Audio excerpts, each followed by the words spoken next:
और सबसे पहले बात पीएम मोदी की गारंटी की, जो विपक्ष के लिए खतरे की घंटी से कम नहीं है, क्योंकि 2024 की चुनावी शंखनाद के साथ ही पीएम मोदी ने यूनिफॉर्म सिविल कोड, पसमानदा मुसलमान और 3 तलाक और साथ ही मुस्लिमों की उपेक्षा का मुद्दा उठाया। यानी 24 के चुनाव में यूनिफॉर्म सिविल कोड का मुद्दा अहम रहने वाला है। तो पसमानदा मुसलमानों पर भी बीजेपी की नजर है, साथ ही जो लोग 3 तलाक का विरोध कर रहे हैं उसे भी पीएम मोदी ने आईना दिखाया है और मुस्लिमों की उपेक्षा करने पर सियासी दलों पर सवाल भी खड़े किए हैं। तो ऐसे में माना जा रहा है कि पीएम मोदी ने 2024 का एजेंडा सेट कर दिया है, क्योंकि उन्होंने कहा है यूसीसी के नाम पर भड़काया जा रहा है, मुस्लिमों के साथ वोट बैंक की राजनीति हो रही है। जैसे एक घर में 2 कानून से घर नहीं चलने वाला, वैसे ही देश में यूनिफॉर्म सिविल कोड जरूरी है, क्योंकि संविधान में समान अधिकार की बात है और सुप्रीम कोर्ट भी यूसीसी बनाने को कह चुका है। लेकिन कुछ लोग तुष्टीकरण की राजनीति से देश को तोड़ने में लगे हैं। आपको पूरी रिपोर्ट दिखाते हैं, देखिए जरा।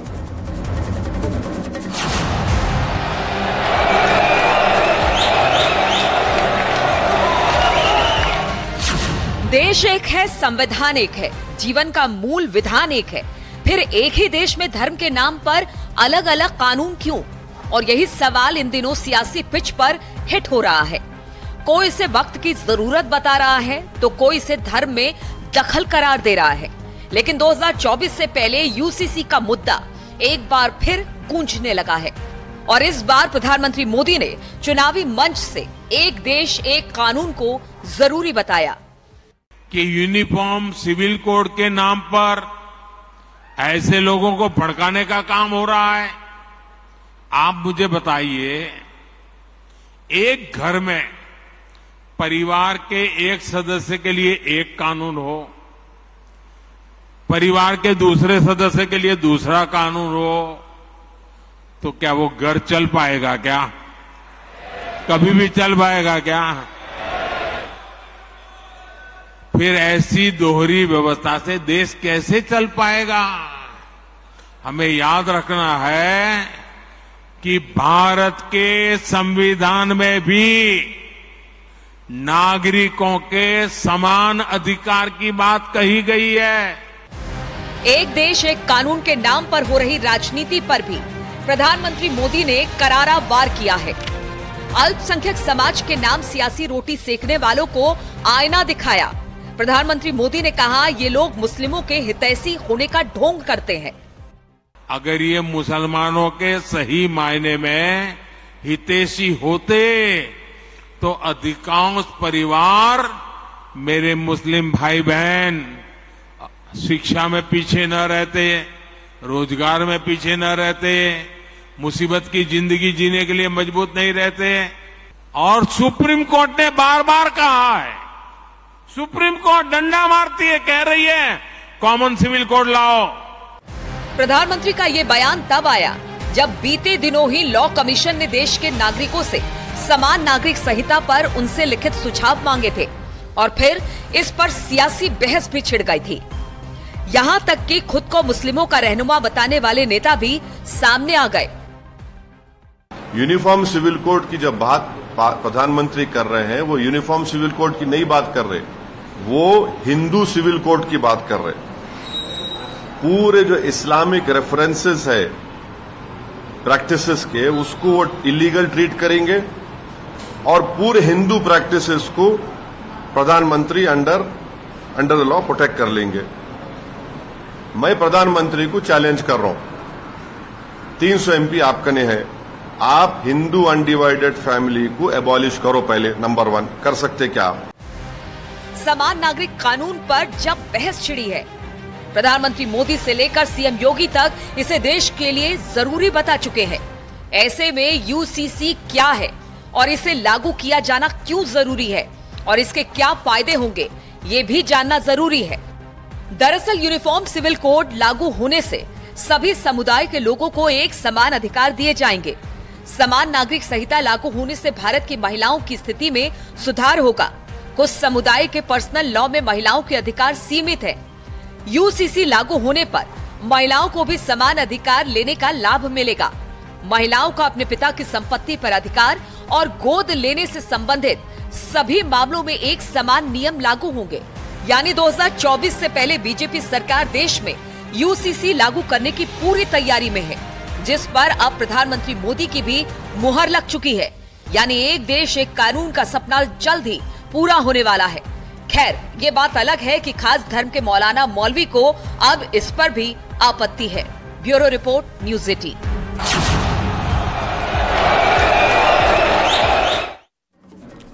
विपक्षी एकता का नारा भले ही फिलहाल साकार नहीं हो पाया हो, लेकिन पीएम मोदी के वार से जरूर विपक्ष में बेचैनी बढ़ गई है। पीएम मोदी ने कांग्रेस के साथ ही विपक्ष के तमाम दलों पर परिवारवाद का ठप्पा लगाया तो कांग्रेस की भ्रष्टाचार वाली फाइल भी खोल दी गई है और बाकायदा एक एक आंकड़े देश की जनता के सामने रख दिए। पीएम मोदी ने कहा कि कांग्रेस ने 1,86,000 करोड़ का कोयला घोटाला किया तो कांग्रेस सरकार में 1,74,000 करोड़ का 2G घोटाला भी हुआ। इतना ही नहीं, करीब 70,000 करोड़ का कॉमनवेल्थ घोटाला भी कांग्रेस के राज में हुआ था और 10,000 करोड़ का मनरेगा घोटाला भी किसी से छुपा नहीं है। आपको रिपोर्ट दिखाते हैं कैसे घोटाले से लेकर परिवारवाद पर पीएम मोदी ने हमला बोला।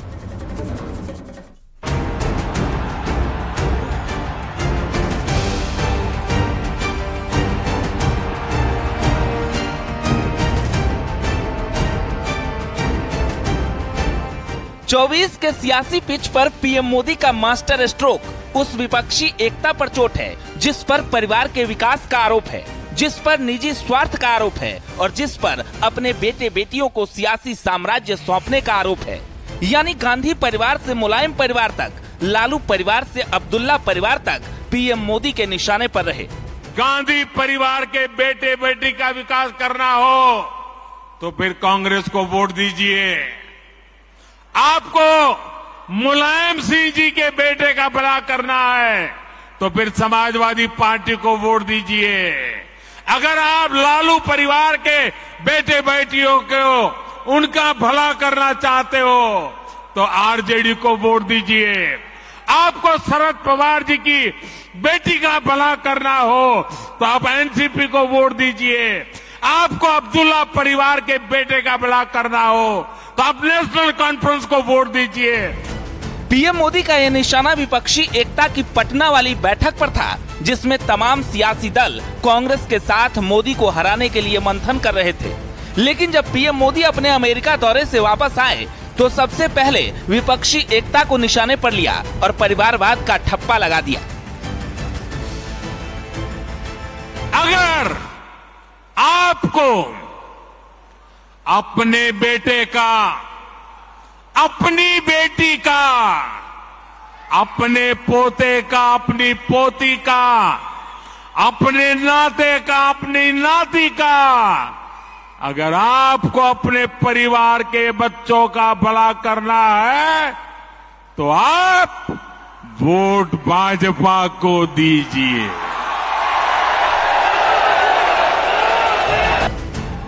परिवारवाद पर करारा वार करने के बाद पीएम मोदी ने कांग्रेस सरकार में हुए भ्रष्टाचार की फाइल खोल दी। 2G से लेकर कोयला घोटाले तक और कॉमनवेल्थ घोटाले से लेकर मनरेगा घोटाले पर देश की जनता की आंख खोल दी। कांग्रेस का घोटाला ही अकेले लाखों करोड़ों का है।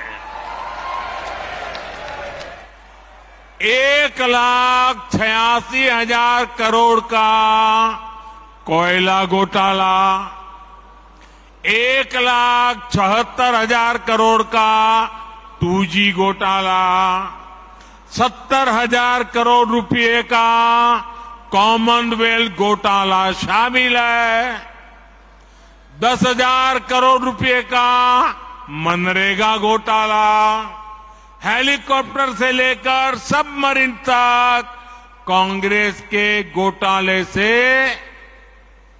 कोई ऐसा क्षेत्र नहीं है जो कांग्रेस के घोटाले की हाथ का शिकार न हुआ हो।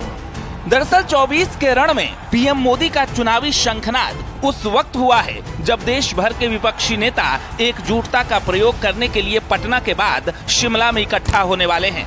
लेकिन उससे पहले प्रधानमंत्री मोदी ने सियासत की दिशा और दशा ही बदल दी। 2024 में फिर एक बार भाजपा की प्रचंड विजय तय है। इसी वजह से ये सारे विपक्षी दल बौखलाए हुए हैं। पीएम मोदी ने एक बार फिर परिवारवाद से लेकर भ्रष्टाचार के मुद्दे पर विपक्ष को जनता के केंद्र में खड़ा कर दिया है और यहां से 24 की विजय लकीर खींच दी, जिसके आगे जीत की गारंटी तय है। Bureau report, news 18। बीजेपी ने साल 2014 के चुनाव से राष्ट्रीय स्तर पर एक नया प्रयोग किया है। बीजेपी ने चुनाव की सबसे निचली इकाई बूथ जीतने पर फोकस किया और नतीजा ये रहा कि पार्टी एक के बाद चुनाव जो है वो जीतती चली गई।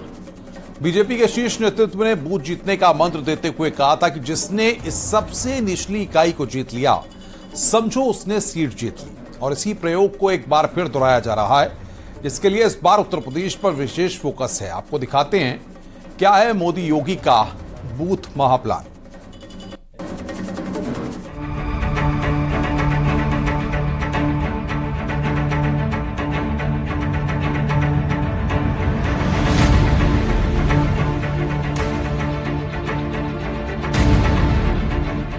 बीजेपी का 24 वाला वॉर रूम खुल गया। उत्तर प्रदेश में 80 सीटों पर जीत का फॉर्मूला मिल गया। बैक टू बैक दिल्ली से उत्तर प्रदेश तक मंथन और प्रधानमंत्री मोदी का 24 पर चिंतन, जिसमें बूथ को और मजबूत करने पर फोकस किया गया है। भाजपा की बूथ कमेटी की पहचान सेवा से होनी चाहिए। बूथ के अंदर रोज आंदोलन संभव नहीं है, तू मैं संभव नहीं है, और इसके लिए बूथ की भाजपा की पहचान सेवाधारी की होनी चाहिए। प्रधानमंत्री मोदी ने जैसे ही बूथ मजबूत अभियान को हरी झंडी दिखाई, उत्तर प्रदेश में तमाम बड़े बड़े चेहरे इस अभियान को और धार देने के लिए जमीन पर उतर गए। सीएम योगी से लेकर भूपेंद्र चौधरी तक अपने कार्यकर्ताओं को जीत का मंत्र दे रहे हैं और घर घर दस्तक देने के लिए कमर कस चुके हैं।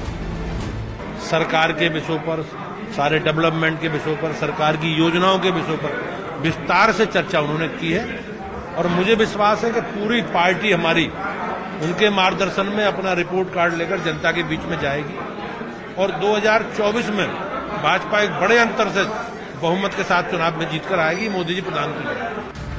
जिस बूथ मजबूत अभियान के तहत बीजेपी ने 2017 के विधानसभा चुनाव में डंका बजाया, 2019 के लोकसभा चुनाव में झंडा गाड़ा, उस बूथ मजबूत अभियान के तहत 24 के रण में भी बीजेपी दम दिखा रही है और कार्यकर्ताओं की जिम्मेदारी तय कर रही है।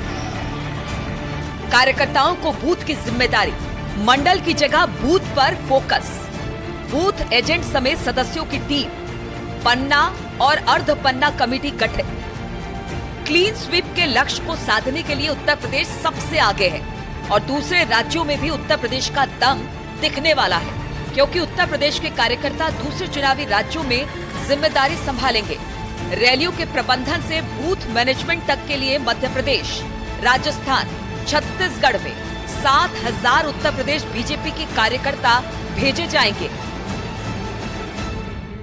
उत्तर प्रदेश की आम जनता ने सभी गठबंधनों को नकार दिया है। प्रचंड बहुमत की दूसरी बार 19 में सरकार बनी थी और 24 में आप देखेंगे माननीय प्रधानमंत्री नरेंद्र मोदी जी के नेतृत्व में तीसरी बार प्रचंड बहुमत की सरकार बनेगी और उत्तर प्रदेश में सभी लोकसभा 80 के 80 भारतीय जनता पार्टी ही जीतेगी। यानी टीम योगी की सेना बूथ मैनेजमेंट को अच्छे से समझ चुकी है, जिसका इम्प्लीमेंट 24 से पहले मध्य प्रदेश, राजस्थान और छत्तीसगढ़ के विधानसभा चुनाव में किया जाना है। गुजरात चुनाव में उत्तर प्रदेश बीजेपी के कार्यकर्ता ने हर स्तर पर संगठन का काम संभाला था। गुजरात में 65 सीटों पर उत्तर प्रदेश के मंत्री और कार्यकर्ता लगाए गए थे। पार्टी का आंकलन है कि इन राज्यों में उत्तर प्रदेश के कार्यकर्ता जीत की भूमिका निभा सकते हैं। दरअसल चुनावी राज्यों में सीएम योगी की डिमांड भी खूब रहती है और इसका फायदा बीजेपी को पूरब से पश्चिम तक मिल चुका है। लेकिन इस बार के चुनाव में केंद्रीय नेतृत्व की नजर उत्तर प्रदेश की सभी 80 सीटों पर है, जिसे फतह करना मोदी योगी के लिए कठिन है, नामुमकिन नहीं। 10 लाख लोग एक साथ मोदी मोदी चिल्ला रहे थे। और ये उत्तर प्रदेश में मैं कह सकता हूं परिप्रेक्ष्य में कि ये आने वाले लोकसभा चुनाव में विपक्ष के लिए एक भी सीट का स्थान अब रिक्त नहीं है। 80 सीटों पर भारतीय जनता पार्टी विजय की तरफ तेजी से बढ़ेगी। और मैंने कहा कि एनर्जी बूस्टर का काम आज का भाषण मोदी जी के लिए, मोदी जी का जो भाषण था वो कार्यकर्ताओं में हुआ है। खैर, बीजेपी फिलहाल अपने तमाम बूथों को मजबूत करने पर फोकस कर रही है, तो दूसरी तरफ समाजवादी पार्टी के बाद कांग्रेस भी बीजेपी की राह पर ही अपनी रणनीति तैयार कर रही है। ऐसे में 24 की राह पक्ष और विपक्ष के लिए इतना भी आसान नहीं। Bureau report, news city.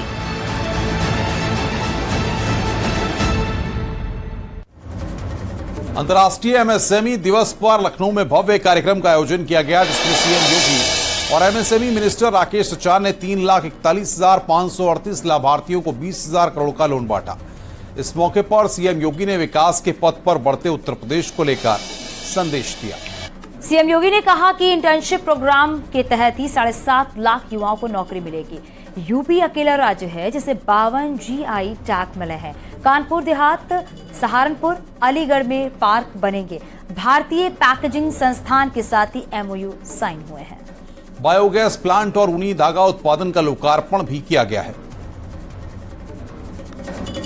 Uttar Pradesh देश का पहला राज्य है जिसने MSME पे जान फूंकने के लिए वन डिस्ट्रिक्ट वन प्रोडक्ट की अपनी यूनिक योजना चलाई और आज देश के अंदर अपने आप में एक ब्रांड बनी हुई है। हमें निवेश के जो प्रस्ताव प्राप्त हुए, लगभग अब तक हमें 36 लाख करोड़ रुपए से अधिक के निवेश के प्रस्ताव प्राप्त हो चुके हैं। 36 लाख करोड़ रुपए से अधिक के। ये 36 लाख करोड़ के निवेश के प्रस्ताव ऐसे नहीं मिले। इस ऑफ डूइंग बिजनेस के लिए यहां पे रिफॉर्म हुए, कानून व्यवस्था की बेहतर स्थिति दी गई, टेक्नोलॉजी का उपयोग करके लोगों को और निवेशकों को बेहतर सुविधाएं देने का कार्य हुआ। अब बात करते हैं आज की एक और बड़ी खबर की। तो अब कैलाश यात्रा के लिए चीन जाने की जरूरत नहीं है। भारत की अपनी सरजमीन से पवित्र कैलाश पर्वत के दर्शन होंगे। पिथौरागढ़ में ओल्ड लिपू लेक के कैलाश पर्वत के दर्शन हो रहे हैं। और ये पहली बार पता चला है, जिसके बाद पर्यटन विभाग ने भी इलाके का दौरा कर लिया है और वहां से कैलाश पर्वत के दर्शन किए। यानी कि अब कैलाश पर्वत के दर्शन के लिए चीन जाने की जरूरत नहीं है, बल्कि भारत से ही कैलाश यात्रा हो सकेगी और कैलाश के दर्शन हो सकेंगे।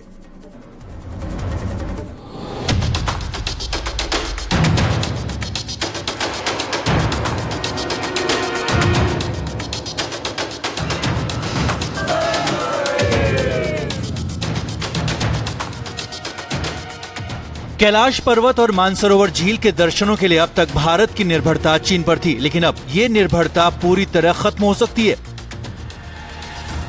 असल में चाइना बॉर्डर के करीब 18,000 फीट की ऊंचाई से पवित्र कैलाश पर्वत के दर्शन संभव हैं। नाबिढांग के ठीक ऊपर 2 किलोमीटर ऊंची पहाड़ी से तिब्बत में मौजूद कैलाश पर्वत आसानी से दिखाई देता है, लेकिन अब तक इसकी जानकारी किसी को नहीं थी। लेकिन कुछ स्थानीय लोग जब ओल्ड लिपू लेक की पहाड़ी पर पहुंचे तो वहां से कैलाश पर्वत काफी करीब दिखाई दिया। इस संभावना की जमीनी हकीकत तलाशने गई अधिकारियों की टीम को भी कैलाश पर्वत के दर्शन काफी आसानी से हो गए। एक टीम ओल्ड लिपू लेक पास, जहाँ से हमारा माउंट कैलाश के दर्शन भी होते हैं, उस पास पे भी गई थी। उस एरिया को कैसे टूरिज्म पॉइंट ऑफ व्यू से डेवलप किया जा सकता है, क्या इंफ्रास्ट्रक्चर की रिक्वायरमेंट है, उन सभी चीज़ों पे वहाँ पे विचार विमर्श करके अभी एक प्लान हम लोग देंगे। एंड इसमें आर्मी हो, हमारे जितने भी सिक्योरिटी फोर्सेस है, सभी के भी पॉइंट ऑफ व्यू लेके हम लोग एक रिपोर्ट सबमिट करेंगे। चीन की परमिशन नहीं मिलने के कारण मानसरोवर यात्रा लगातार तीसरे साल भी बंद है।